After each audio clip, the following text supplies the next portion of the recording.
Beth, thanks for helping me with my project. I was wondering if you could tell us a little bit about yourself. Um, what would you like to know? I guess where do you live? What do you do? What are your Okay. hobbies? I live in Beaverton, Oregon. I work as a program coordinator at a progressive Christian church, which essentially means I do everything, all the programming for infant, adult, and I also help with worship services and with everything going on. I've become the Zoom goddess too. Have to help stream the worship service. I play the harp. You can kind of see it in the background there. And I have a gong that I also play. So those are the we're doing. Oh, that's amazing. Yeah, it's really a challenging time for getting together and carrying on with group activities and people caring for each other and that type of thing. Um, Hmm. well, um, So NASA is planning to put people on the moon in 2024. I was wondering if by chance you have heard about this. Um, no, I hadn't heard that it was quite that soon. I knew that at some point it would be coming, but not as soon as 2024. That's not that many years away.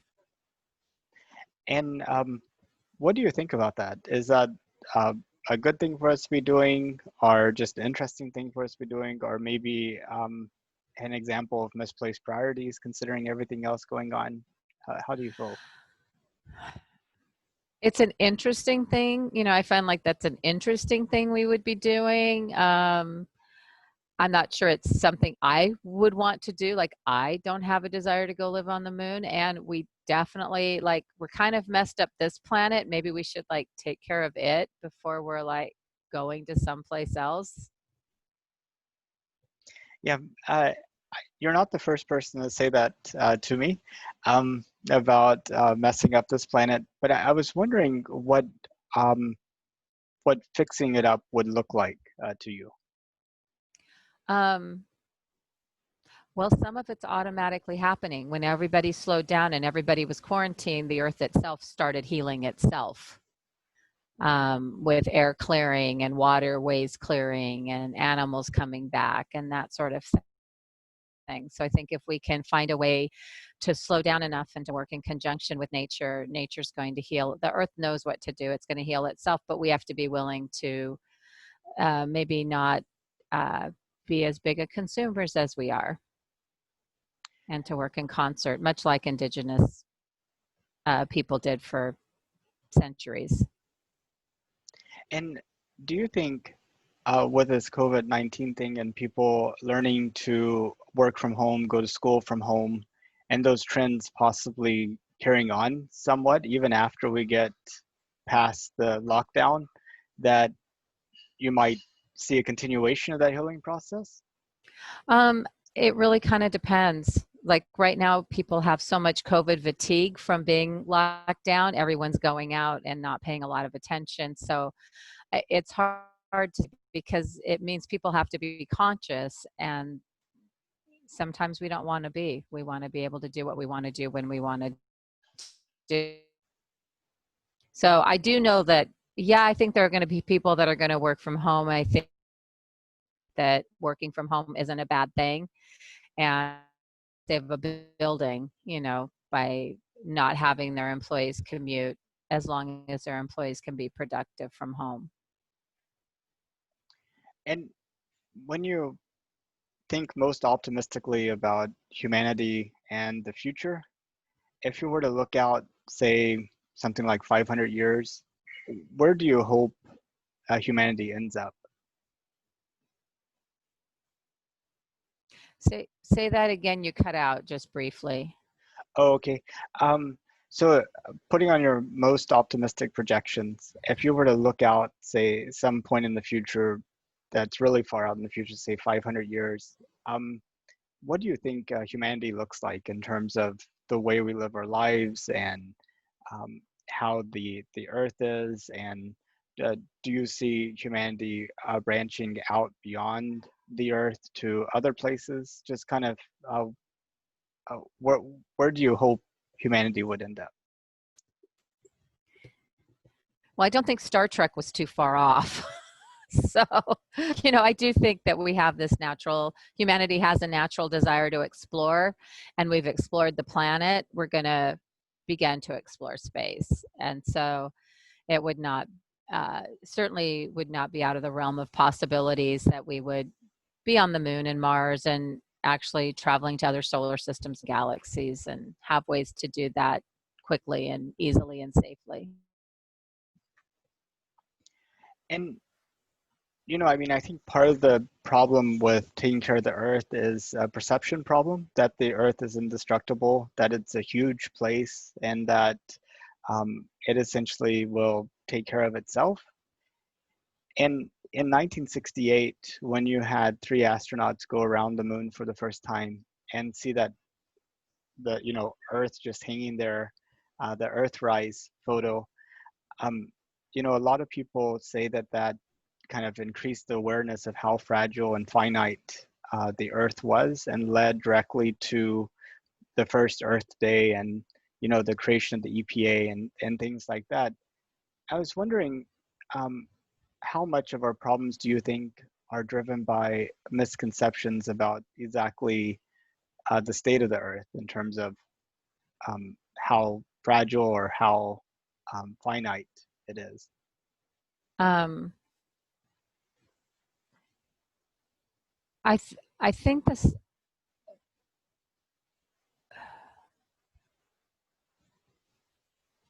Ask that question again, please.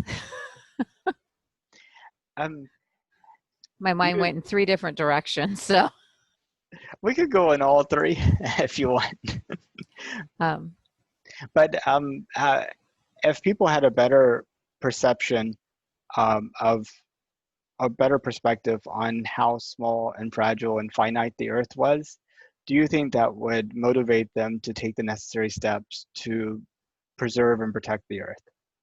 I think if they're willing to wake up and be willing to, um, if your motivation is greed and power, it's really not going to matter, because you're always going to want to be on top, and you're never going to look at the fact that we're in a symbiotic relationship with the planet. And you're always going to want to be exploiting the planet for your own personal gain. So there would have to be a tipping point of people who said, no, that's not okay. We are in a symbiotic relationship. And when we overdo it, we hurt the planet. And when we, step back, the planet knows what to do. And there is a back end. We'll support it to do with people have to be willing to, you know, find ways to manufacture that don't harm the environment. Like they're going to have, I mean, people have to be willing to be green. And if profits are going to continue to drive at the expense of the planet, we're never, I don't know how, because you can talk till you're blue in the face about the relationship and what we're doing to the planet, but people have to be willing to make the change. And what do you think it would take to have them more willing to make the change? I mean, like, what's keeping that from happening? It's personal greed and the quest for power, at least in the United States. We have a global pandemic, and we can't get people in the United States to wear a mask to take care of one another. I But mean, that's insane. that's true. Um, but that doesn't seem like greed. It seems more like stubbornness and something else in terms of not wearing the mask. Right, but that is a sign of I'm going to do what I want to do, and it doesn't matter who else it affects. And that also expands out to the planet. I'm going to do what I'm going to do, and I don't care if it affects the planet. Because there are even places, I mean, like I come from Oregon, so recycling's a big deal. But my daughter, when she was living in Colorado, and I'm visiting, it's like, where's your recycling? It's like, they don't have it here, Mom, and there's no place to take anything. So, well, where, what do and then she shows me where the big garbage dump is. So, it's, people have to be willing to do the things which may require a tiny bit of self-sacrifice. Yes, it takes a little longer sometimes to like throw things, it really doesn't take that much longer to throw things in recycling, but and to separate things out. But people have to be willing to get into that mindset to do. Mask is just like a tiny example of a bigger problem. Like, I want to do what I want to do, and I'm going to do what I want to do when I want to do it.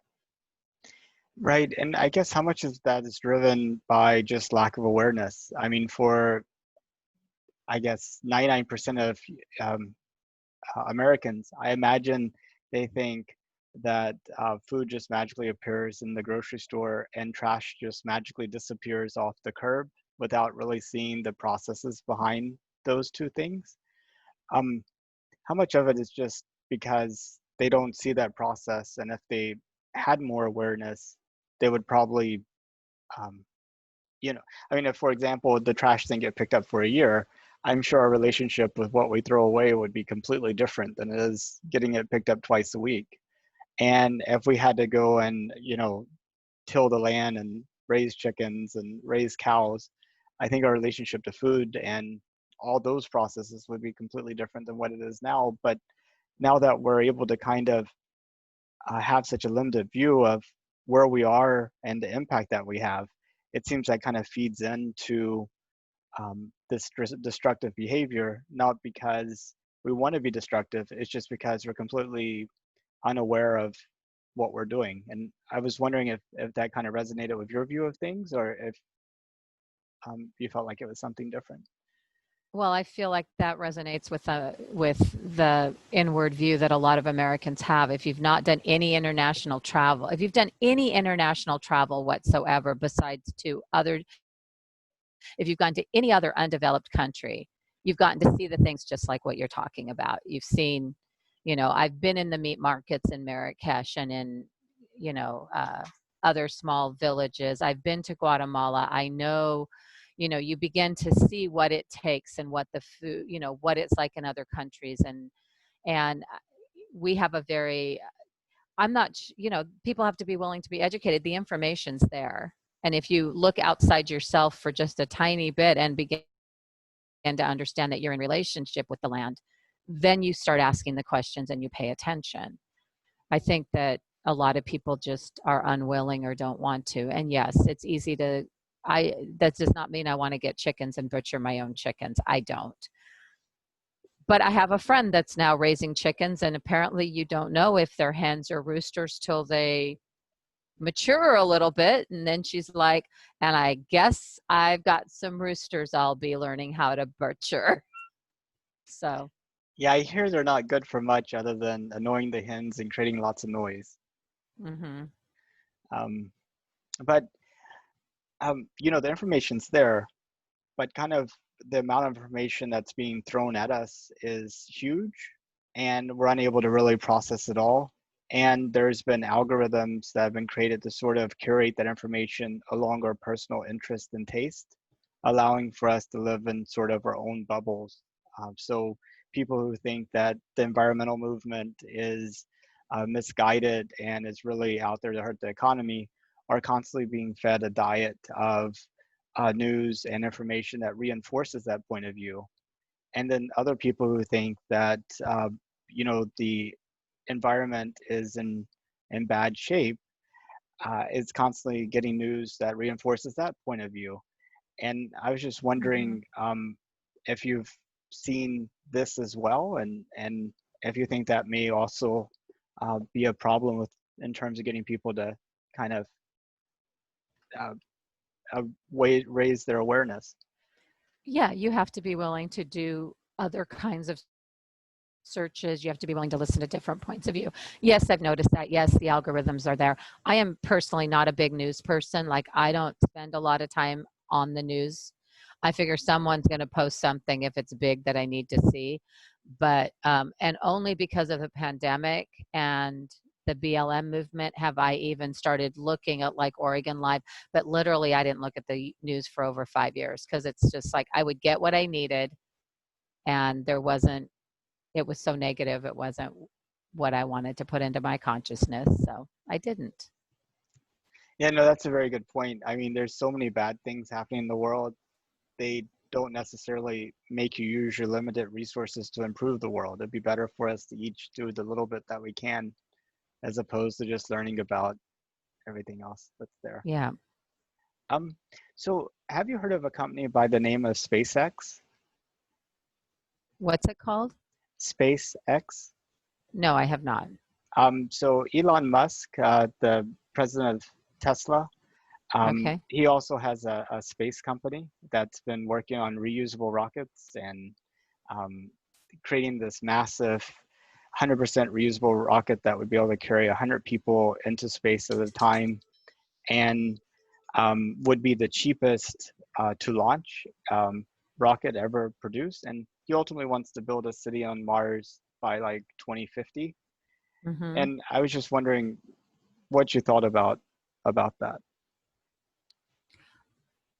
I there are people that are great visionaries that have a dream, and I think they should go for it. Like I don't have a problem with that. And there are people that um, that's what they would like to do. The one thing I would like to see is that it's equally accessible to everyone. If it's only accessible to the rich, then it really doesn't matter.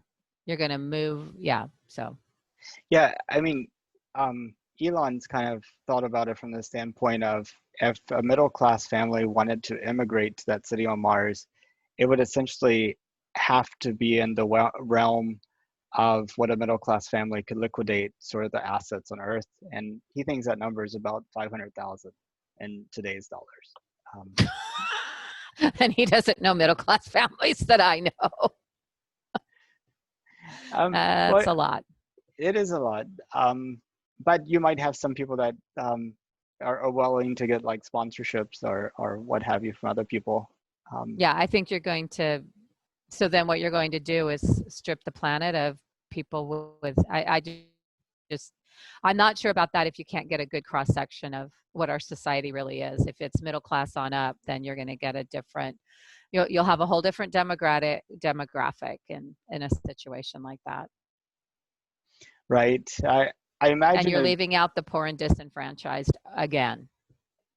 but it may even be worse because it may be more like indentured servitude and things like this and the, Yep.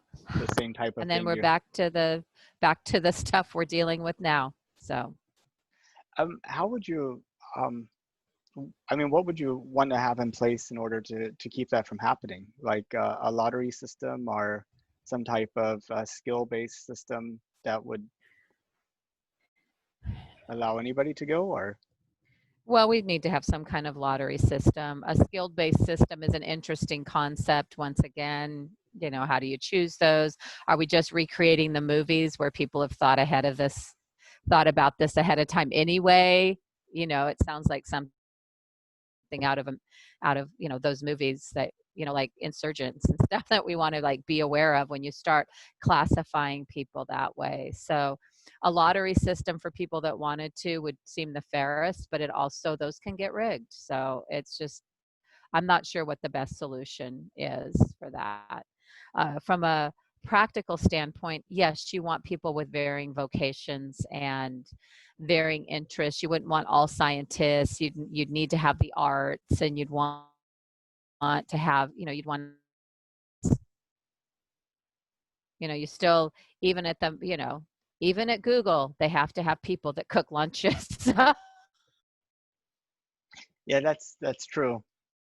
That's true. And did you know that Jeff Bezos also has a space company, the founder of Amazon? No, I did not know that. Yeah, it's called Blue Origin, and it has an interesting financing model to date. Jeff sells about $1 billion of his Amazon shares a year to fund his company, but he has a different vision than Elon. He wants to create the capacity to take all the earth harming activities like mining, industrial production, energy generation, and to be able to move those activities off of the earth so that the earth could be primarily, you know, um, a sanctuary for life and humanity and things like that. And kind of I just think putting he us, needs to start with himself. could you explain that a He little needs to bit take more? care of his employees. He needs to take care of his employees. You can't say you want a sanctuary for life and that you want to take care of life and then not have health care for your employees while you're making billions of dollars. Amazon is one of the few companies that has flourished during the pandemic, and he does not take good care of his employees. That's a justice issue to me. So when he starts doing all these things, I want to do all this to be kind to the planet and to create a sanctuary for life. Start at home. Start with your own employees. Make it a good work environment. Treat your employees right. Don't be asking employees to share sick time and everything. Make sure that all your employees have health care.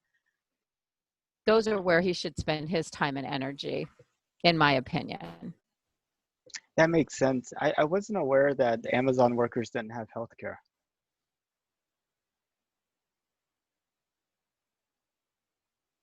Mm. Say again, you cut out there for a second. Yeah, that's my daughter was like, yeah, that's something that, I've had a couple of people recently bring to my attention. I haven't done all the research myself, but they're like, yep, don't like Jeff Bezos, not sure I want to continue using Amazon. And Amazon has got a corner on the market. It's hard not to use Amazon because of being stuck at home. I can't just go to a bookstore and pick up everything that I need. It's easier to just order it off of Amazon. And yet now every time I support it. And I mean, I guess the alternatives to Amazon, sort of like Walmart or Barnes and Nobles, if you wanted books. What are Yeah. some alternatives to Amazon? You're saying that there really aren't any, I guess. Well, it's just it's the most convenient.